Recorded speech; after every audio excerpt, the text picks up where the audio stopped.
Before you pay to see what's inside, you're going to get a free sample outside. Yes, friends, and now, Harlow, king of knives.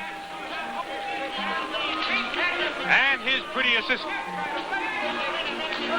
Yes, friends, it takes nerves of steel to handle cold steel. And now the little lady will take her place. Are you ready, miss? You're about to witness an amazing demonstration of skill and thrill. As the little lady stands there, alone and unprotected, Harlow will encircle her entire body in a ring of cold steel. That's right, friends, cold, razor-sharp steel. Take a look at those deadly weapons, friends. Are you ready, Harlow?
Here's a little warning for you, dear.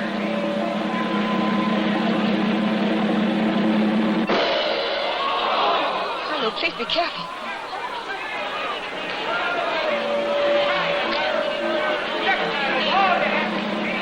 And here's a little warning for your boyfriend, too.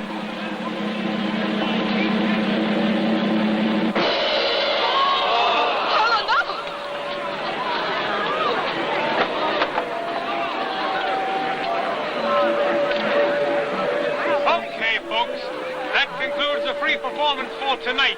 Now come and get your ticket for the big show inside.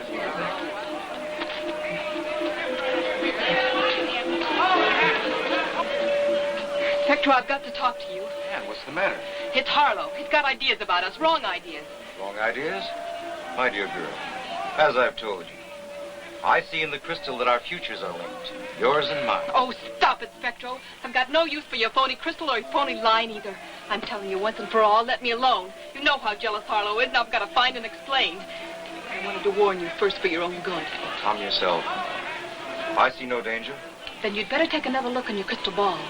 Maybe you'll see Harlow there. With a knife.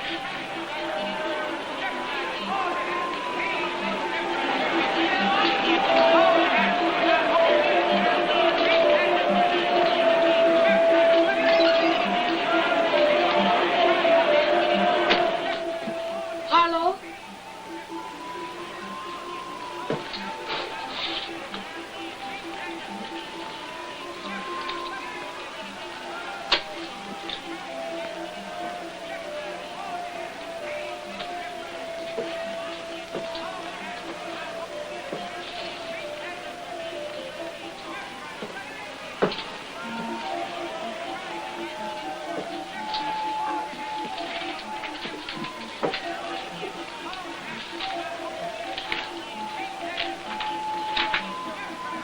Harlow?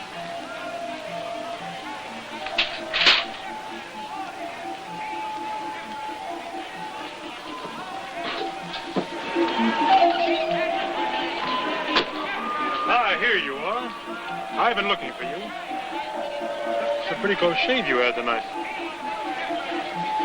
What's Harlow got to say about it? I don't know. He's not in our trailer. I'm trying to find him. Say, come to think of it, I think I saw him on the back lot a moment ago. He looked like he was heading for Spectro's camp. Come on.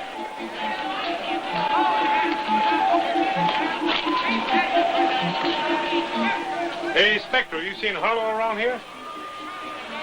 What's the matter? You in a trance or something? Come on, wake up.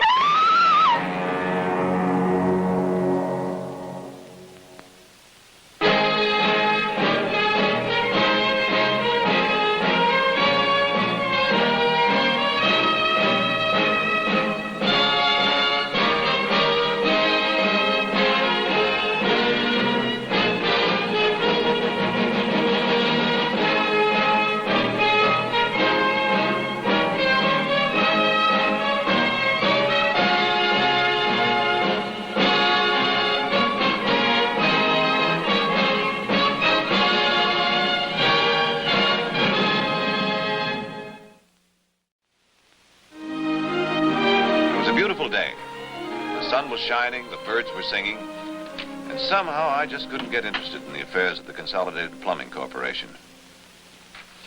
What's the matter, boss? Spring fever?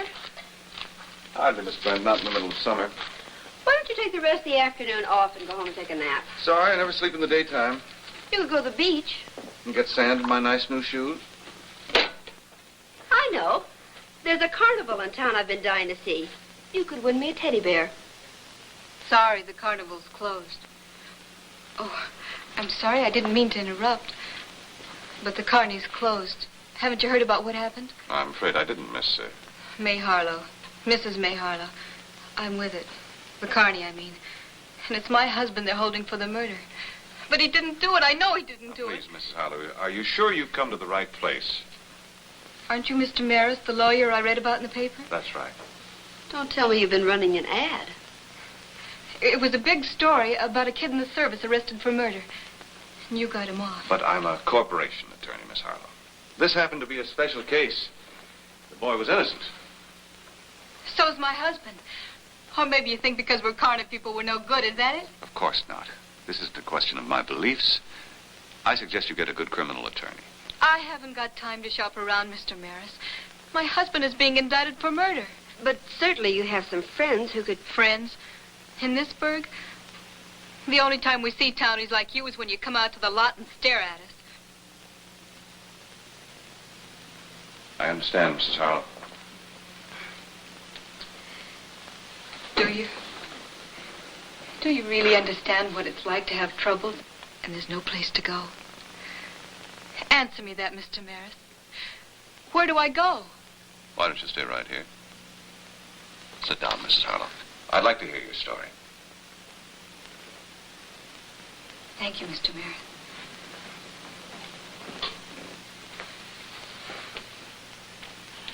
Sorry I can't offer you more, Counselor. Well, that's fine with that. But I can't offer you a piece of advice. You lay off the Harlow case, we'll get him dead to rights. His wife is positive that he's innocent. That's what wives are for. I'd like to talk to the man, if you don't mind. I don't mind. But you ought to listen to me first. This Harlow was crazy jealous over his wife. Even she admits that. He was so jealous he almost killed her with a knife on the sideshow platform. Does she admit that, too? She doesn't have to, Herb. That's what happened. Doc Johnson down at the carnival saw it happen. So did 100 other people in the audience. It could have been an accident. His hand might have slipped. Oh, sure. And I suppose it was an accident when his knife was found in Spectro's back a half-hour later. That's no proof. His wife swore that there were no fingerprints on the knife. Of course not. Even an amateur has sense enough to wipe off prints, Herb. We don't run this department on hearsay. We've got the motive. We've established that Harlow had the time and the opportunity to commit the crime, and we've got one thing more going for us. What's that, Lieutenant? Eyewitness testimony from the midget that saw Harlow enter and leave Spectro's tent at the time the murder must have been committed. I've heard everything you've had to say, Lieutenant. And I'd still like to see Harlow.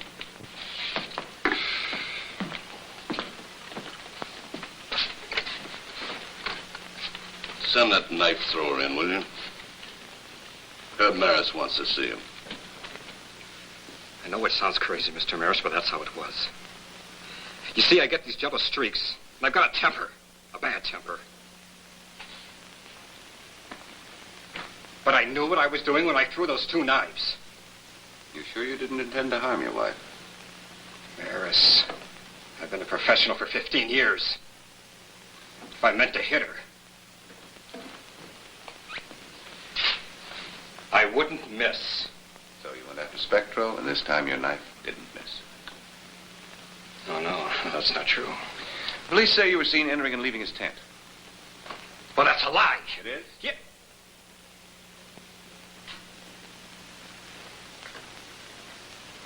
All right.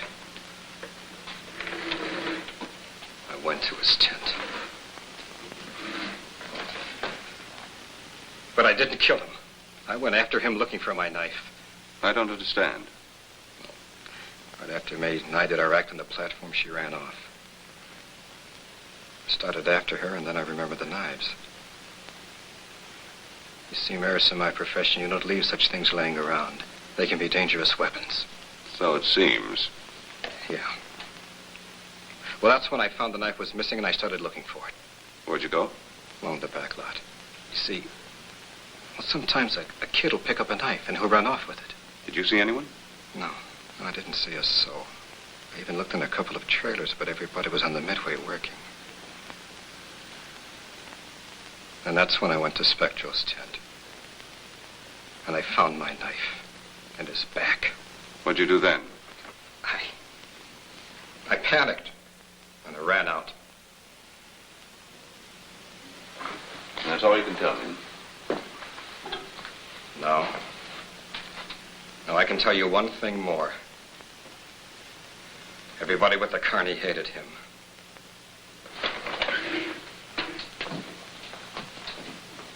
That's where you'll find the real murderer, Mr. Maris.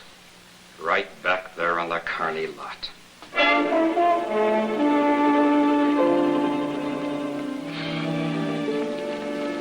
Sorry to keep you gents waiting.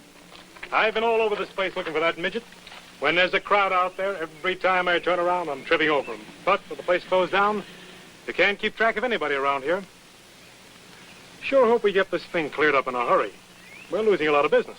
Is that all it means to you, that you're losing business? Sorry, May, but I've got to think like that. There are 50 people on this show, and they've got to eat. Tell me, Doc, did you find the midget? Yeah, he and Madame Dolores are on their way over. Oh, excuse me, miss. Just who do you think you're calling Miss? I am Madame Dolores. I'm sorry, I didn't know, madam. What's the matter? Haven't you ever seen a strong woman before? No, I guess I never have. You want to make something of it, I bet I could pin your shoulders to the floor in 30 seconds flat. Yes, I'll bet you could. Knock it off, Dolores. I'm sure the lieutenant meant no harm. Madam, we only wanted to ask you a few questions, that's all. I suppose you want to know about my poor innocent brother. Spectre was the greatest crystal gazer in the business. I remember the time he took a sucker for $1,000 cash in St. Louis. To think of all that talent gone. Ah, but, Madam, Spectro's great talent will not be forgotten. His glorious name will live on. Live on? What do you mean? I am speaking of Spectro II. Madam, I have found a buyer. I hadn't thought of selling. But this guy will pay cash for the whole concession. 10 all. Oh, please, let's not talk about it now. About your brother, madam. Did he have any enemies? Spectro didn't have an enemy in the world, except for Harlow. But I never thought he'd kill him. He didn't, and you know it. Ask the police. Ask Admiral Atom about your knife-happy husband. Somebody mention my name? You must be the lawyer everybody's so excited about. Well, I'm Admiral Atom, the biggest little attraction in show business. Admiral, nice to see you. Admiral, would you mind telling Mr. Maris what you told us last night? Do we have to go through all that again? Go ahead, Admiral. Just tell the truth and nobody will be hurt. Well, there's not much to tell. I just happened to be going past Spectro's tent when I saw Harlow come along. And did Harlow see you? No, he was ahead of me. He ran into Spectro's tent with a knife in his hand. And what did you do? I just stood there and waited. A minute later, he came out again. But he didn't have the knife anymore. That's a lie. I'm sorry, May. But that's the story.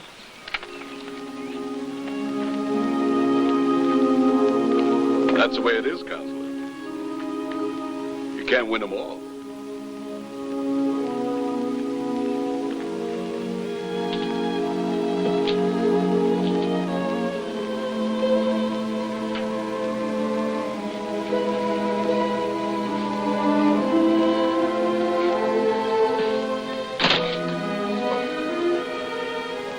May, please don't cry. You don't understand. understand. You know you didn't see Harlow the night of the murder. Why didn't you tell the truth? May, you know Harlow's my friend, but one murder's enough. What do you mean by that? Tell me. Tell me, or Let me go! Let me go! I'm sorry. You see how it is? You're a little guy, so everybody pushes you around. If you tell the truth, they'll kill you. If you don't tell the truth... Is that why you told that story? Did somebody threaten you? Oh, please, you've got to help. The police will protect you. May, I'm scared. You don't know how bad it is. I promise you nothing will go wrong. Let me call Mr. Maris and the lieutenant now. I'll have them meet you at your trailer in half an hour. Oh, please. All right, but it'll be safer if you make your call alone. I don't want anybody to see us together. Anyone? Who is it you're afraid of? You'll hear all about it in my trailer when the police arrive. Now, go make your call.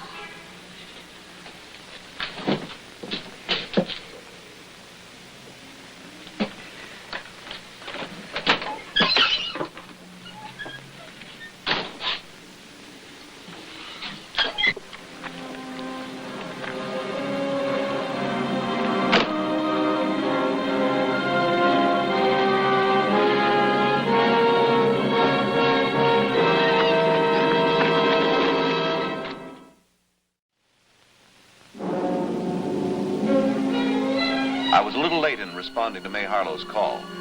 Lieutenant Weston arrived at the carnival lot before I did, but not in time to prevent what happened to Admiral Adam.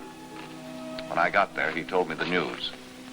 That's all we know now, Counselor. After we got here, we realized the midget was missing. We started looking around. The boys found him about 10 minutes ago. Where was he? Head down in a water barrel that they keep on the back lot in case of fire. He was drowned? He was hit over the head first and then shoved in. The lid on the barrel was loose, and that's how we noticed him. Please, do you have to talk about it? It's horrible. I'm sorry, Mrs. Harlow, but I'm afraid we do have to talk about it. As far as we know, you were the last person to see him alive. At least we should be grateful about one thing. Your husband wasn't involved in this killing. In fact, I'd say it does a lot to clear him. Really? How do you figure that, Counselor? Suppose Spectro's killer overheard Admiral Adam agree to change his testimony. Then when Mrs. Harlow went to telephone, he went after the midget.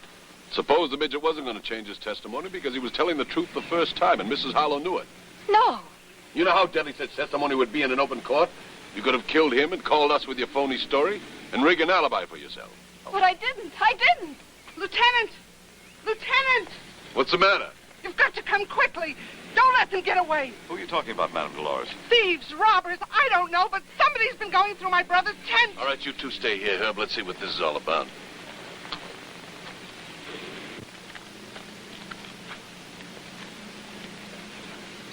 Looks like a cyclone struck this place. Cyclones don't rip seams out of upholstery. Somebody was looking for something. And they didn't find it. Why do you say that? Because everything's ripped up. If you were looking for something and you found it, you'd stop ripping things up. But whoever went through here didn't stop, so evidently they didn't find what they were after. I wonder what they were after. It's a pity Spectro isn't here. He could help us. He always used to find his answers right here. You know, there were times I could use one of those down at headquarters. Wait a minute. Let me have a look at this thing. What do you see in the crystal ball, Lieutenant? Nothing. Just had a crazy hunch, that's all. Maybe it wasn't so crazy. Isn't that a piece of paper in there? You're right. See if we can get this thing apart. That was easy.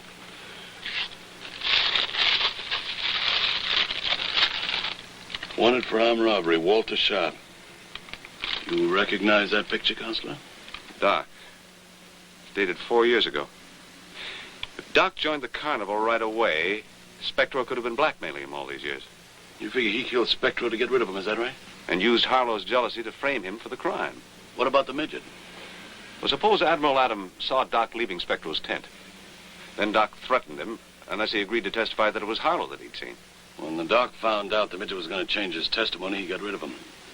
Well, the only thing I can pick Doc Johnson on up would be that armed robbery charge 4 years ago. But surely you're going to question him about the murders. Of course, but the trouble is, Counselor, we have no proof to go on. He knows it. He's a smart operator. Don't get your hopes up for a confession. He'll just deny everything.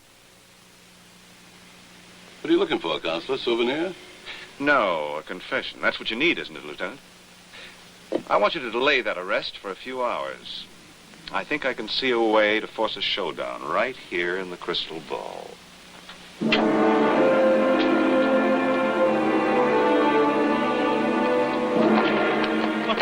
You're taking it much too big. I don't know, Doc. This thing is just getting to be too much for me. Oh, come on, May. Relax. Relax. Would you relax if you were under suspicion of murder? Sure I would, because I know the law. These jokers don't have a thing on you. They're just trying to run a bluff. Maybe you're right. Of course I'm right. Never been wrong yet. Now run along. Take it easy. I'll try. Thank you. Doc? Doc? I just stopped by to tell you the good news. I've sold the crystal ball setup. You sold it? Oh, yeah, this offer was much too good to refuse. Think of it, Doc. Madame Mastera gave me $1,200 cash for the whole works. Madame Mastera? I never heard of her. What's her grift?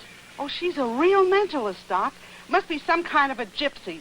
All she had to do was take one look at me, and she told me all about myself. You mean she's here on the lot now? Why, of course. She's cleaned up the mess in the tent, and she's taking right over. Oh, she is she? We'll see about that. If anybody wants a spot on my lot, they'll speak to me about it.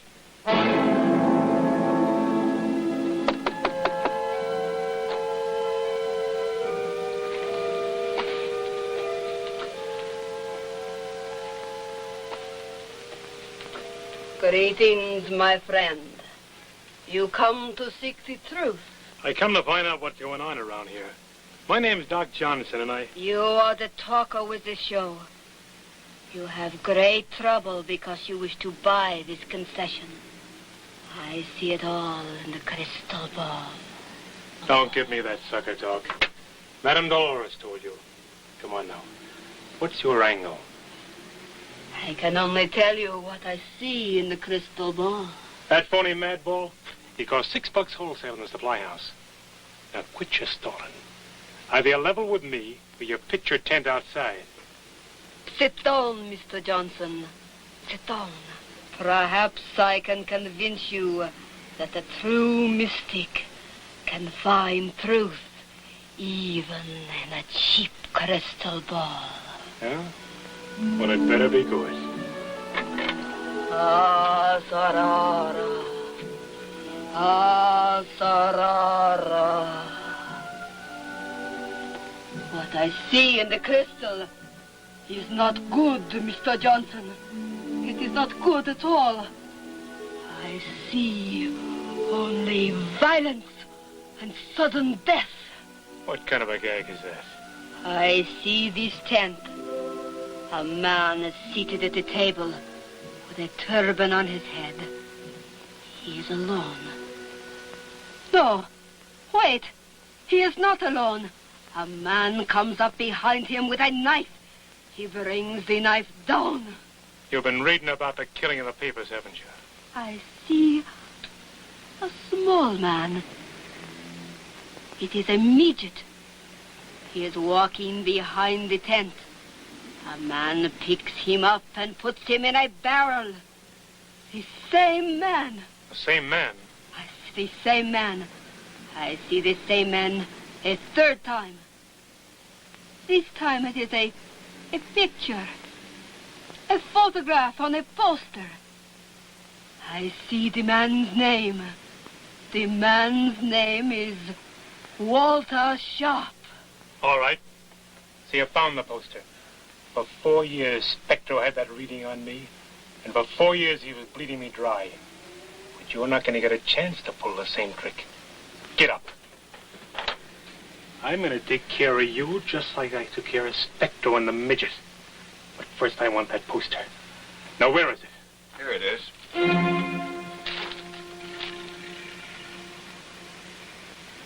All right, Sharp, you've had it. Let's go. You all right? You can't see it, but my knees are knocking under this costume. You did a great job, Miss Brand. Well, thanks, boss, but Let's not try it again, shall we? Oh, whatever you say. But remember, you're the one who wanted to come to the carnival.